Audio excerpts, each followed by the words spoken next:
Something powerful is about to happen right here on this set.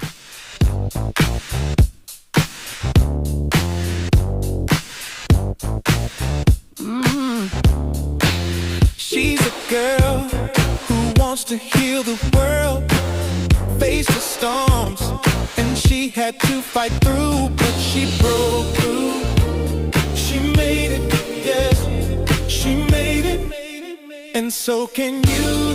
Believe in yourself, no matter what you go through. She made it, and so can you. Yes, she made it.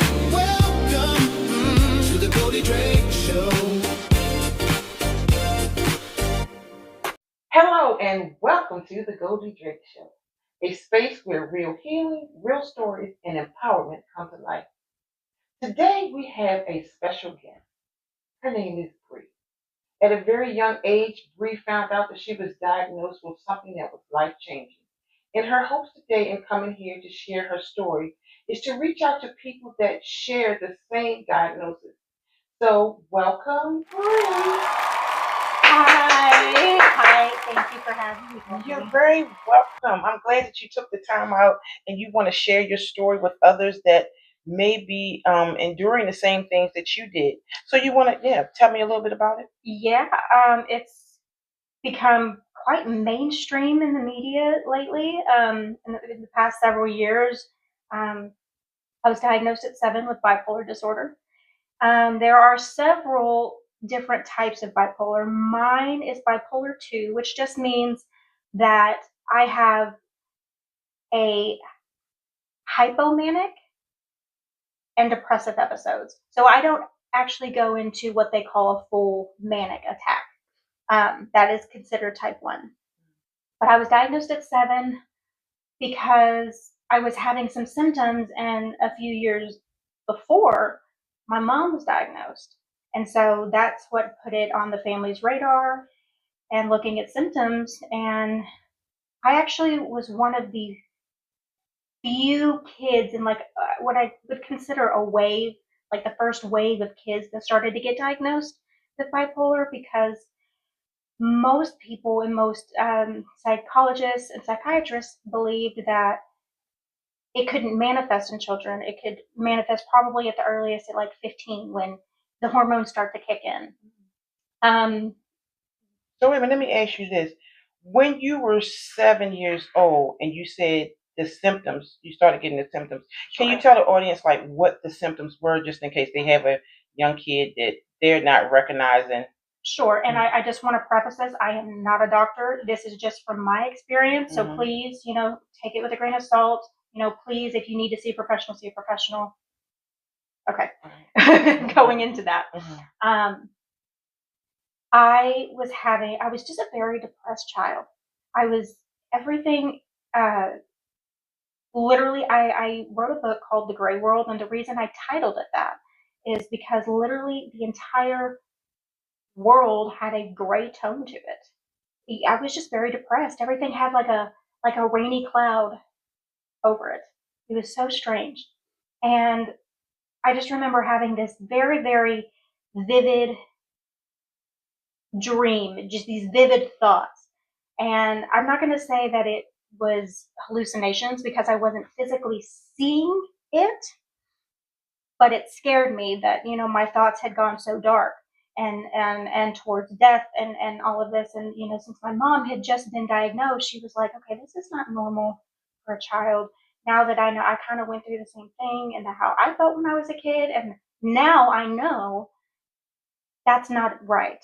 So let's go see what's going on with you. Some of us grew up surviving, silenced, overlooked, forced to be strong too soon. We learned how to keep going, even when love felt unsafe. These hoodies aren't just clothing, they're reminders that you are still standing, that your story matters, where you're healing. MSLI merch.com. One of the few ways that it can start to manifest as or in children is it can look like ADHD. And that's why when I was 18, I was like 7 years old is a really young age to be diagnosed. Are we 100% sure that's accurate? So at 18, I got retested, and it came out that I was bipolar. Right, but like earlier when we talked, you said that they put you on medication when you were 7. I was hospitalized when I was 7. I was put in. I went to Cook's Children's in Fort Worth. To this day, I can't step into that hospital without thinking, without remembering. Don't get me wrong; it's a great, great hospital. But just my experience being there and having to deal with this and being in a ward with a bunch of other kids my age that were going through similar mental health issues, and some of them quite more drastic than mine, was intimidating. It was scary for a kid. First time I wasn't going home. I had to sleep in a bed. There were rules and people telling me what to do and what's acceptable and what's not. And it was I had all these tests run. They had several scans and they did an EKG and they did all of these things. And I'm just like, this is. And you remember all of that? I do. And my parents came to see me every day during visitation hours, but I was there for about 2 weeks. And it was just very, very, I felt so out of place. But yeah, they put me on medication. They put me on, Seroquel was one of them. And then I believe it was Risperdal. To this day, the only thing that I take is Effexor. Mm-hmm. But throughout growing up and going home and just similar with most people when they first get diagnosed, you're kind of trial and erroring what medications are going to work for you, because one medication you might get side effects that somebody else wouldn't, and so you got to find the right mix and the right dosage that works for you. And so when I was a teenager, well, when they first put me on medication, I started gaining a lot of weight. When I became a teenager, of course, I grew up with the 90s and 2000s where, if your hip bones weren't showing, you were considered fat.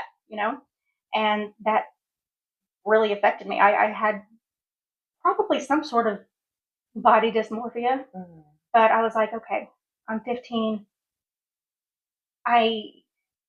This Seroquel, I know, is what's making me put on more weight than I should.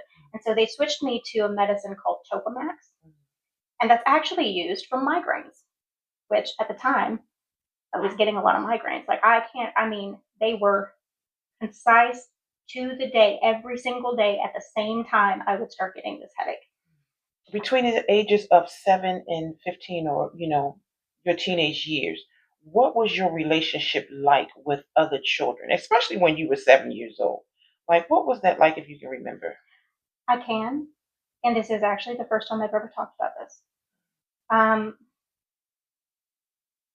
I remember when I got back, because I was gone from school for about a month, and I was in first grade. I remember going in, and everybody was like, "Where did you go?" I can't remember what I said, but I was just like, "Yeah, I had to leave for a little while."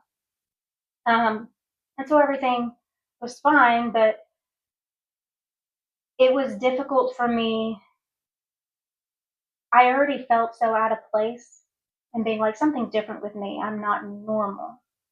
I don't like how I feel. I went to therapy and I kept telling her, I was like, I feel like this is a curse because I just feel so different from everybody.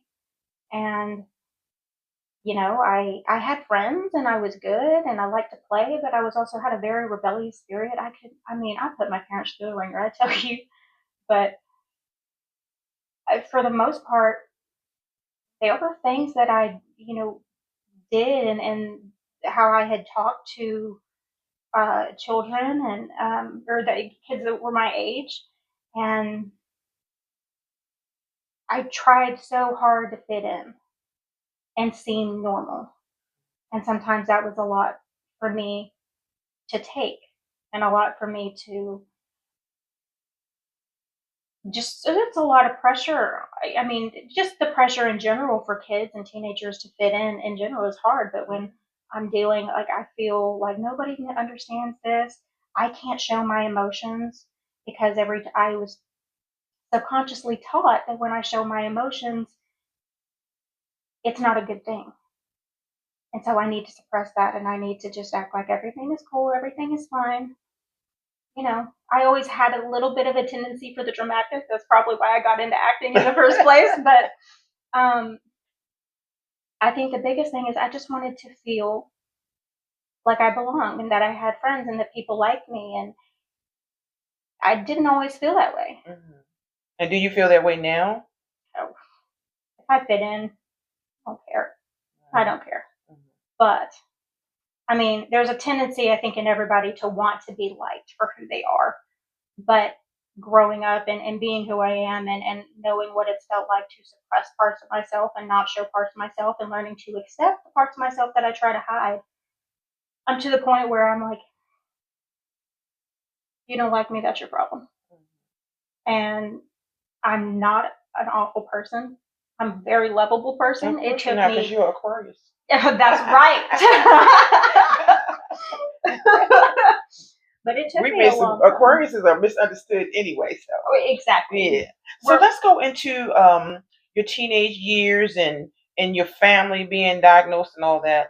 Yeah. Oh gosh. So when that happened, my stepmom did all this research. She's like, I want to understand. I want to be what I do the best that I can to give you the support and help that you need.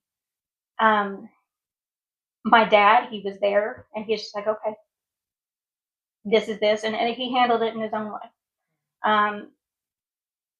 My mom, she was still very new, and on top of she's trying to figure out how to navigate her life with this new diagnosis that she's never had, and then on top of that, having her child diagnosed, and so there was, in respect to that, there was a lot of tension in the house, and a lot of the tension had nothing to do with my diagnosis. So let me ask you. You said your mom, and then you talking about your stepmom. So did your mom have bipolar or your stepmom? My mom. Okay, but your stepmom did the research. She was very yes. Mm-hmm. Yes.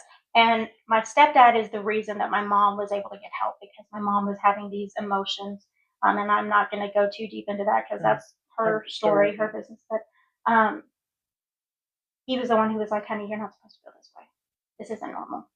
Why don't you go see somebody and try and see what's going on? And, I asked her, I was like, how did you feel about that? I mean, you're in your mid-20s when you find out this is happening. And she's like, I just felt relief. And for me, I don't think I ever really had a sense of relief for a diagnosis, because at this point I've lived with it more than half my life. Right. So I don't know any different.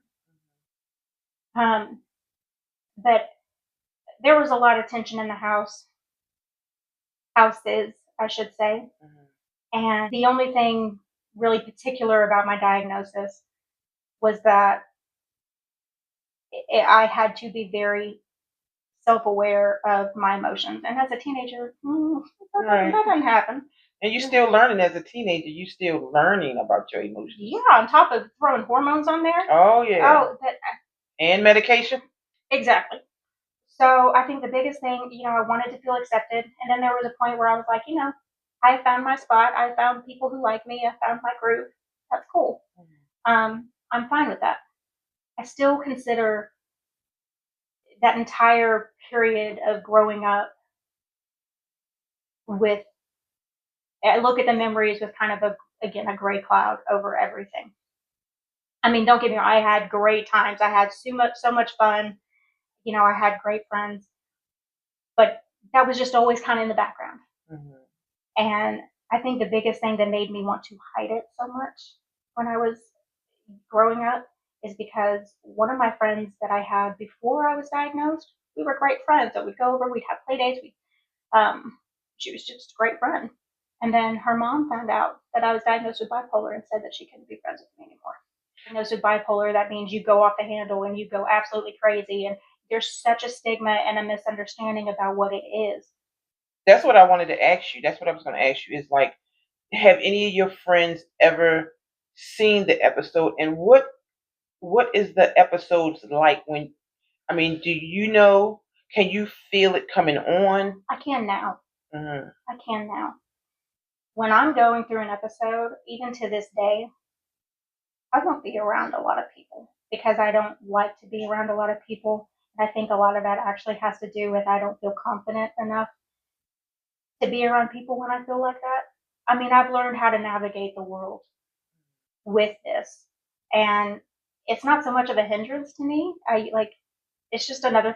Sometimes I don't even think about it. I'm like, it's just an everyday thing. But sometimes there are days where it's for no other reason than my chemicals are just off balance that day for whatever reason. Right. So, and is that when like the sadness?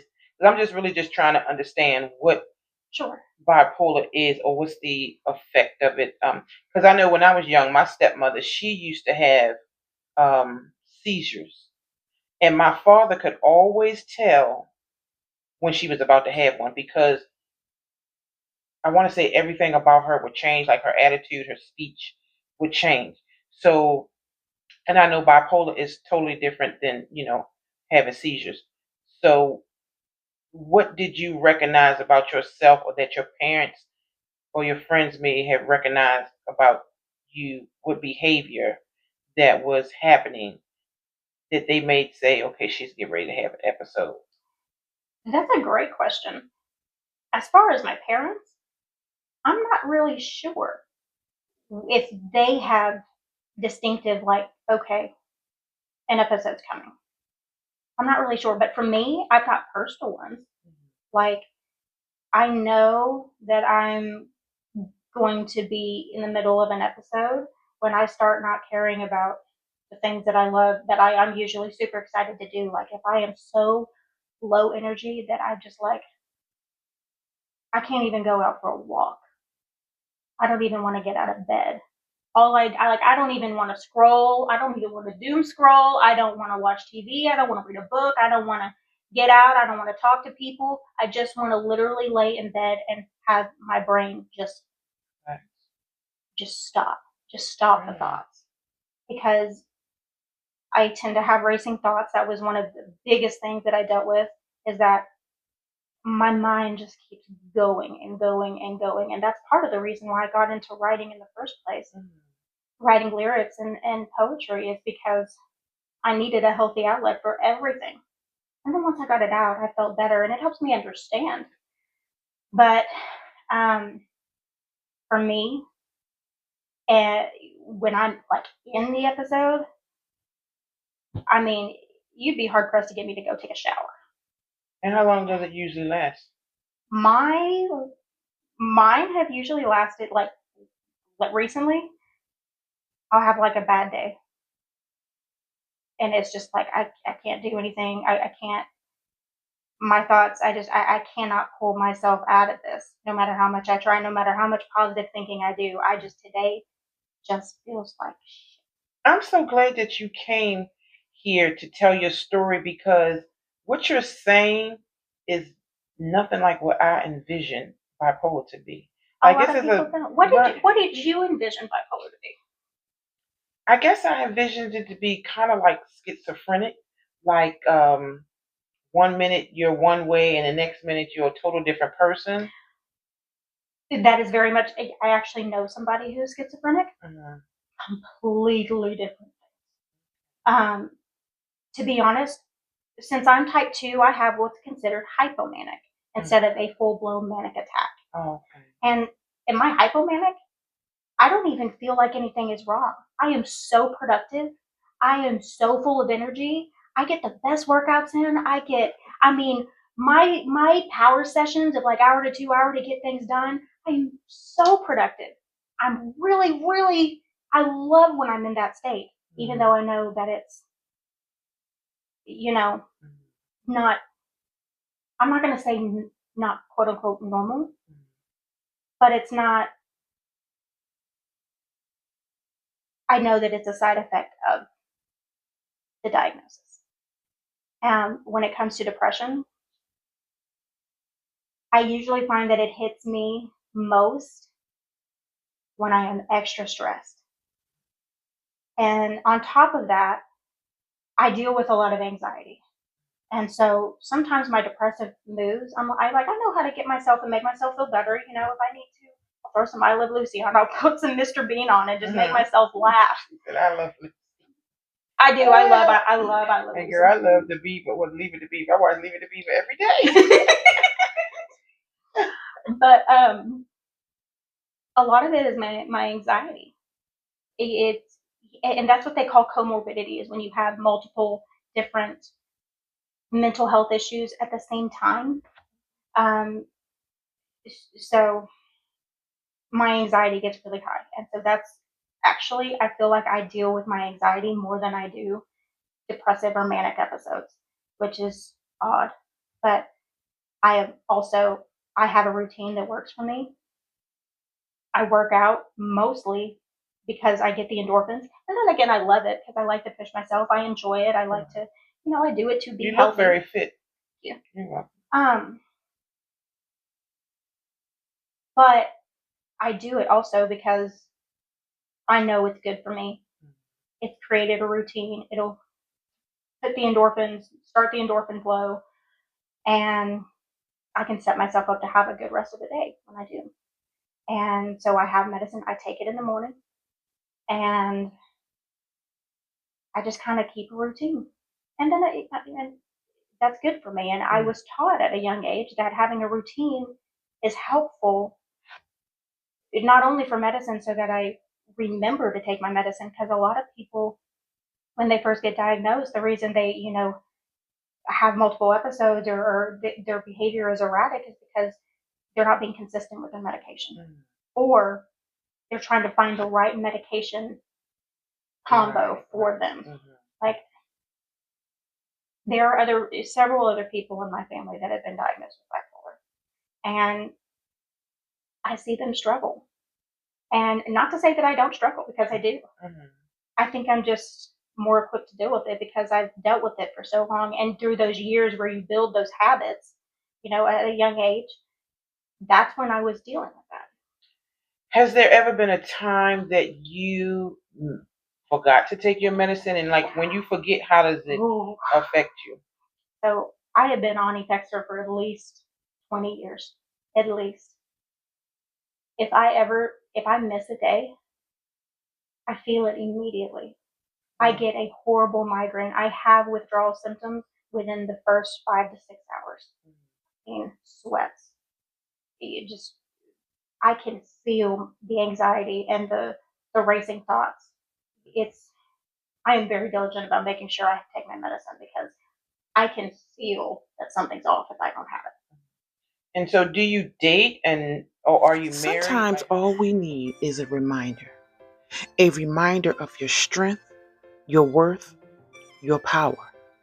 At mslimerch.com, every t-shirt, every hoodie, every sweatshirt carries a message designed to lift you up, to push you forward, to help you walk in confidence and self-love.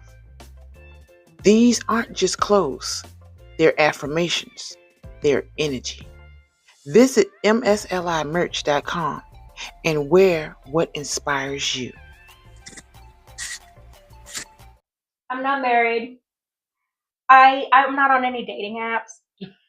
I'll say it. If I'm gonna date, it's through people I meet organically. That's how I prefer.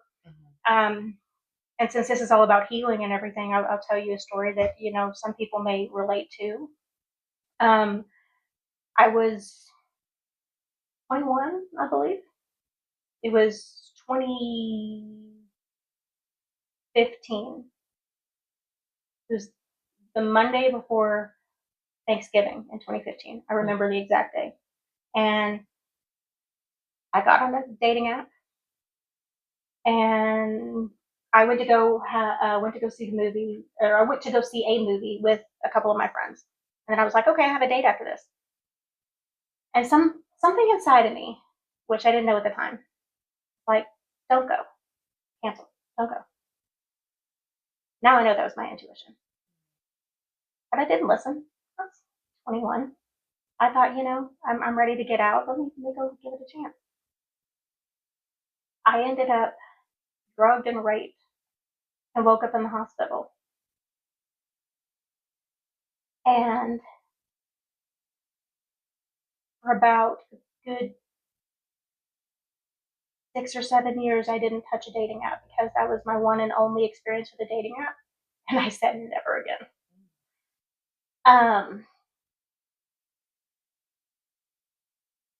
And then later down the line, I was like, okay, I'm going to get on a dating app just to get over my fear. Because there was a deep fear around dating apps. I'm like, let me just do it. Doesn't mean I have to commit to anything. Doesn't mean I have to actually see somebody, but just to get on there, just to be like, hey, I'm older, I'm wiser. This isn't. I'm not going to let that situation happen again. It's just a dating app. That was a very unfortunate experience, but it triggered what in the book I call my quarter life crisis, which was a whole spiritual existential crisis in itself, to be quite honest. There was a lot tied into it, but that was the turning point for a lot of things, and probably the reason I am who I am and what I do.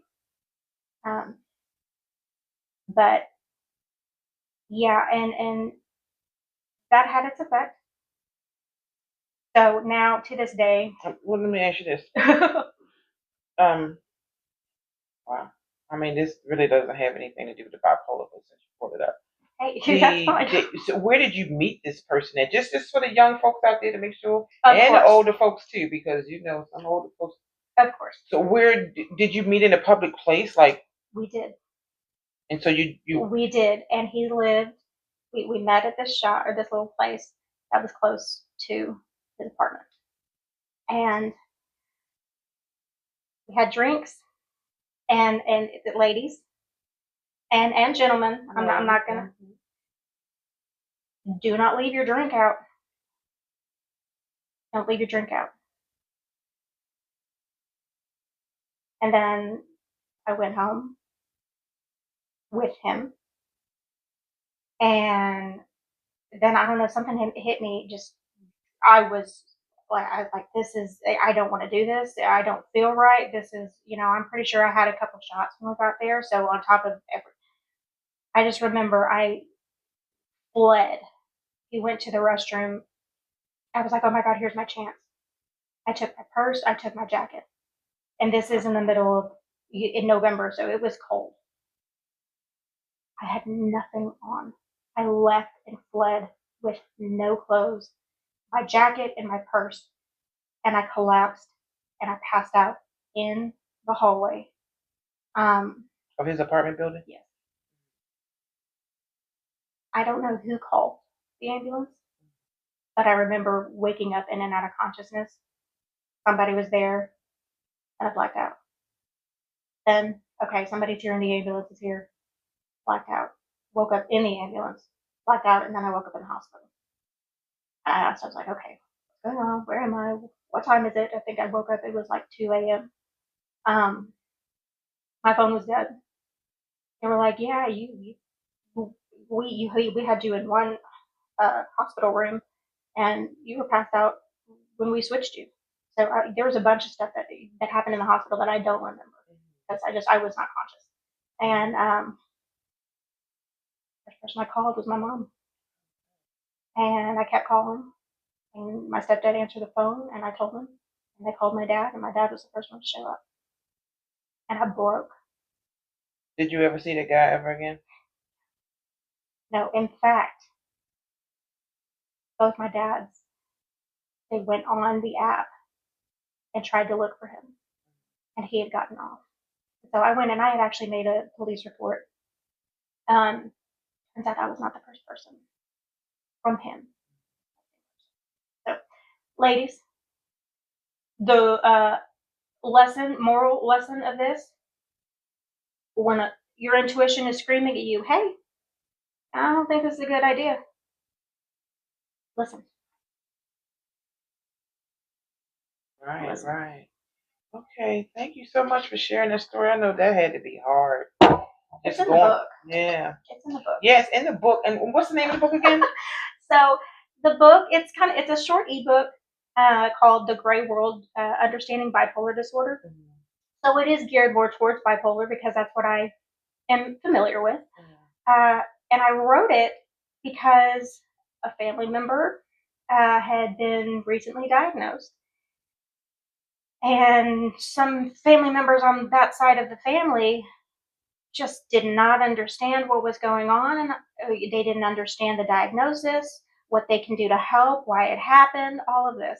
And so I was like, okay, let me research, let me write. So I ended up writing this book for my family, for them to understand what it is. And I tried to write it in terms that could be easily digestible, so you don't have all of this medical technology or technical words that nobody understands. Right. And I put in, if tips on like from my experience going through it and being diagnosed, in my experience, to tips for caregivers.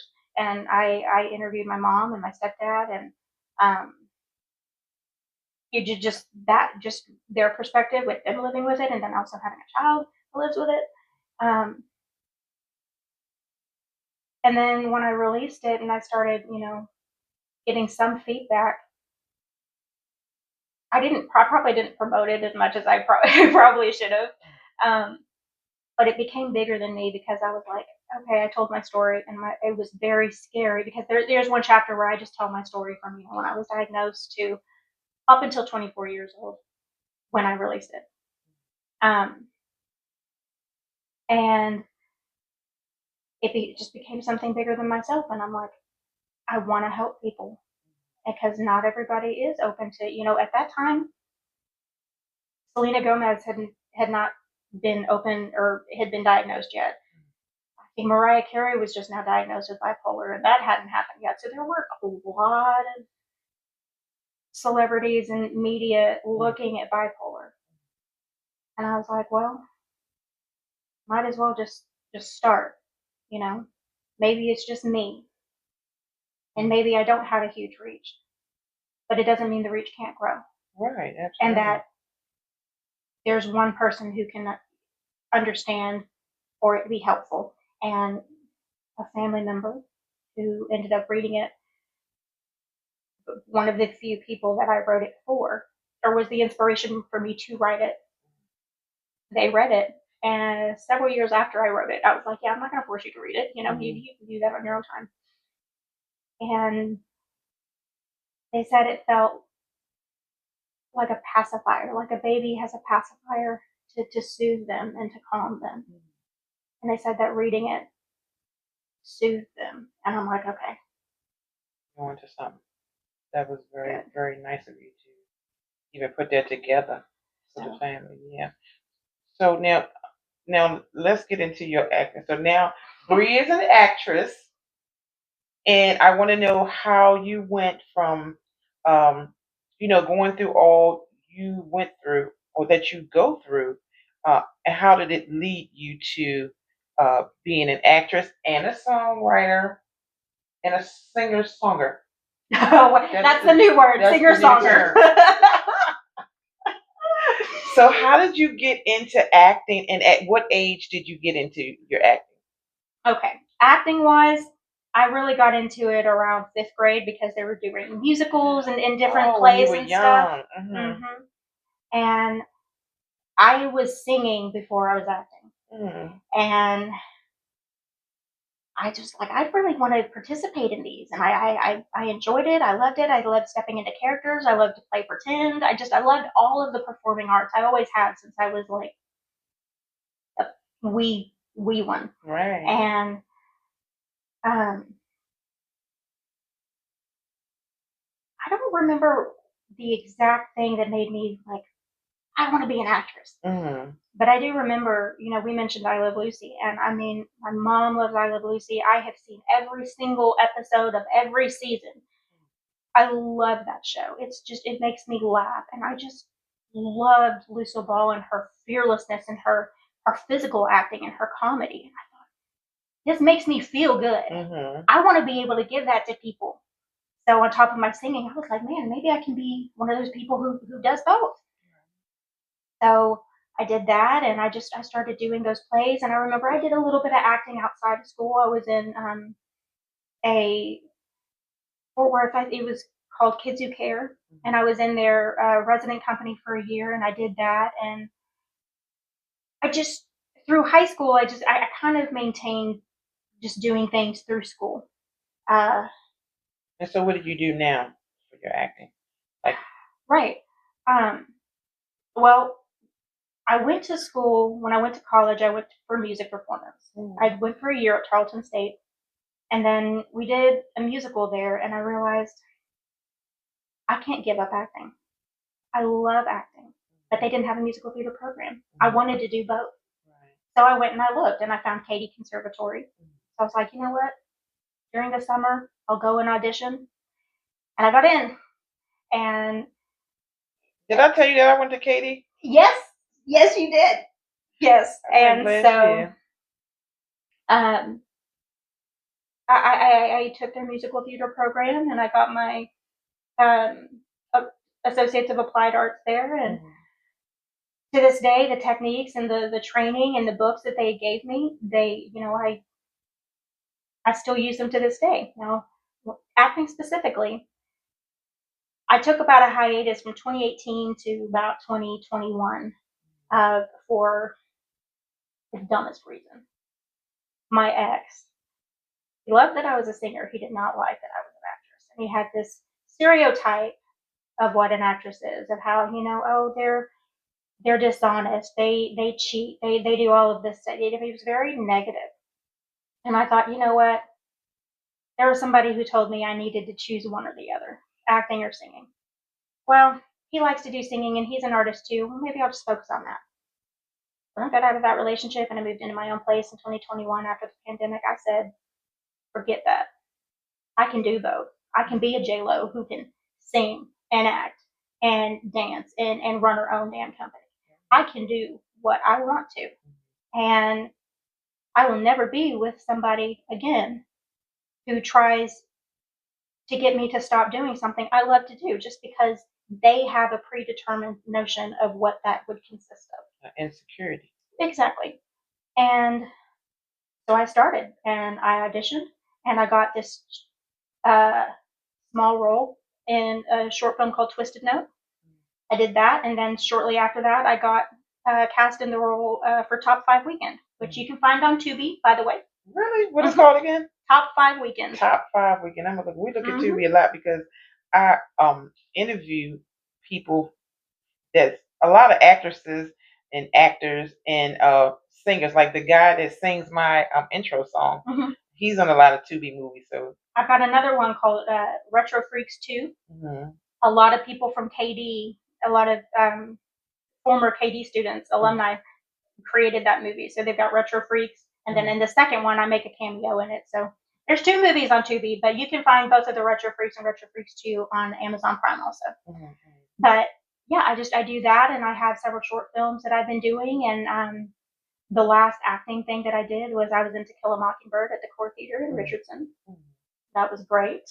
And so yeah, I have an agent, and she sends me stuff, and I go and I audition, and sometimes you get it, sometimes you don't, but you keep going, and sometimes you make your own path, and you make the connections. And I think the connections is a great way to to be successful, because when you make those connections, and not just connections to try and get something from somebody else, but deep, genuine relationships with people, and you create those relationships, and you want to work with people again because they're respectful. They have good work ethic. They're on time. They do all of these things. Other opportunities come from that because they're like, I trust how you work. I've seen and worked with you. Let's do it again. So now, do you think that your acting and your singing helps you with your bipolar? 100%. So when I was going to therapy, it was mandatory for me to do therapy when I was first diagnosed, and I'm so grateful for it. Mm-hmm. I told her, I was like, I feel like this is a curse because, again, I don't feel like I fit in. It's so difficult. One day I'm feeling like this, and then the next time I'm feeling like this, and I'm feeling some way that I don't understand why I'm feeling like that. And when certain people understand that, they're like, well, you shouldn't feel this way, or that you just shouldn't be dramatic, or whatever. There was a lot of when my first baby sister, when my first little sister, I got 2 younger sisters, was born. It was all like, stop trying to be the center of attention, and all of a sudden I'm like, I'm not even trying. And I think looking back on that, I think that created a very deep childhood wound for me that, like, I need to shrink. I can't be the center of attention. I can't be all that I am. I can't let my light shine bright because everybody told me that I shouldn't, that that's not okay, that the world doesn't revolve. I mean, I don't think the world revolves around me. And I think that's why currently with acting and everything, I kind of have a little bit of people pleasing tendencies and a little bit of anxiety around, like, oh gosh, I'm letting all of this show. Like, I know I'm good at this, but I'm letting this happen, and this is, are they going to judge me because people are going to think that I just want to be the center of attention, or I'm not as good as I seem, so why are you doing this? So, but to go back, it's helpful because if I'm in a character that I need to look at certain emotions and dig deep into certain emotions, sometimes it's cathartic for me to release those emotions through my character. And then by nature of playing that character, I have released it in myself. And I'm like, cool. But music, I always tell everyone, if you want to know me the most honest, the most deeply, like, human to human, soul to soul, listen to my music. Not all of it is deep. Some of it is, just fun and electro. It makes you want to dance. Well, where can But we there, listen to your music? whatever platform you listen to music on. I just released a album in October last year called Truth Is, and I've had multiple singles, and I had an EP that I released in 2022 that is about the last relationship that I was in, and it helps me to release those emotions, to make sense of what I'm feeling, because sometimes my brain is just pulled in so many different directions, and I feel so many things that I can't pinpoint what it is. And so by writing it, I get it out of my system, I get it out of my brain onto physical paper or my notes pad on my phone, and I'm able to release it that way. And it started out that way, and a lot of the times it still is that way. But then sometimes I've gotten to where I like to write, and I just have inspiration. I pull it from anything. Sometimes I'll hear a phrase, and I'm like, man, that is a great song title. I'm going to write that down, and then we'll look at it later. And so once you write it, how do you compose it? And you go in a studio and you. I have a home setup. So I have a home setup where I record everything now. That wasn't always the case. So I had a friend who has a studio of his own, so I would go and I would record with him. There were several ways and several people that I would consider recording with. It ended up being the cheaper way to just buy my own equipment and learn how to produce my vocals myself and do it, which at this time is something that I'm getting better at. I'm working on it more. I like to, what's the word, collaborate with other people, because I know my strong suit is lyrics. I'm good at composing, but I know other people that are stronger at it. Right. And then when you collaborate with others, they get access to my audience and I get access to their audience, and it works together. So it just depends on what the song is. If they're relating to the song, there's so many different ways that you can write. But we do that, and then either I'll send it to somebody that I know that has mixed my music before and I have them do it, or I mix it myself. Well, Bree, you know what? I am so glad that you came by today and shared your story and a little bit of your life with us. Happy to be here. And I don't know if we said this in the beginning. I'm not sure if you said it, but this is Bree McKay. Her name is Bree McKay, and she said you can find her stories or her acting skills on YouTube. And so your music, can you find that on like YouTube? You can find it on YouTube, Spotify, Amazon Music, Pandora, Tidal, Apple Music, literally whatever platform you listen to, you'll find it. Really? Yeah. Wow. And just look up Bree McKay. Mhm. McKay. Okay, McKay. And Bree, I have a nice little gift for you. Oh my. I cannot believe this little boy is laid in my arm. It's the only way to keep Look me at you, quiet. cutie. Will you let me hold you? Oh my goodness. Hi. Look at you. So welcome and thank you for coming by. And we will be on YouTube soon. Guys, Yeah. stay tuned and follow Bree McKay on Facebook, Instagram, TikTok. What else? I got a YouTube channel. Yeah, you know what? I'm gonna have to subscribe to you. Can I subscribe? Cause you subscribe to me, right? I subscribe back, but I want to look and see what it is. All right, darling. Well, thank you so much for coming by. I appreciate your time, and I appreciate you sharing your story. And I really hope that this story really helps our viewers. All right, you guys.